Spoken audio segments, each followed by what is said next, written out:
16 настай Жинхуарт гэрэл сацарсан инээдтэй гэрэл сацарсан инээд нь хүүхэд настай жаргалтай. Тэр жилийн зунаа амралтаасаа дурыг булан атархлыг хөдлөсөн таашаатам сайхан хөрөмтэй ирсэн түүнийг булаад нь бид дурсгал үлдэн зураг татуулсан. Бараан ирэнч байсан, баясал жаргалтайч байсан 16-тай залуу насны дурсамж минь ийм л да.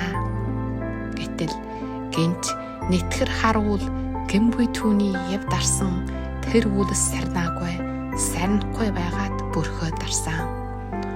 20 жилийн дараах нэгэн уулзалтад инээдийн даган норомсон урсан бараан сүүдэр бас л арилсангүй арилдашгүй байгаад шарах болно амийг нь авах гомдол болсон. Энэрлгүй багшин хатуу шийтгэл гэмгүй хүүхдэд даанч хүнд байсны хэн нэгэн ботсонгүй байх, хэнч түүний анзаарсангүй байх. Цаашиг цэвэрхэн хүүхдүүдийг даанч томдом хүнд шийтгэлээр чулуу шиг дарсан цэвдэг сэтгэлтэн нүүдэд багш гэдэг эрхэм нэртэй байсан.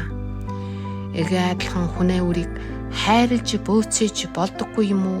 16 настай ажиглаа нээлзрээ багааран байгаа шүү бид.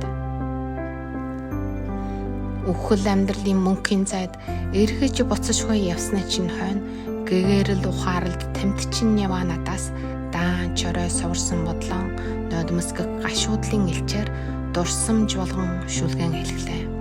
16 настай Жинхуарт гэрэл сацарсан инээдтэй гэрэл сацарсан инээдийн даган усан болор шиг нодмостай.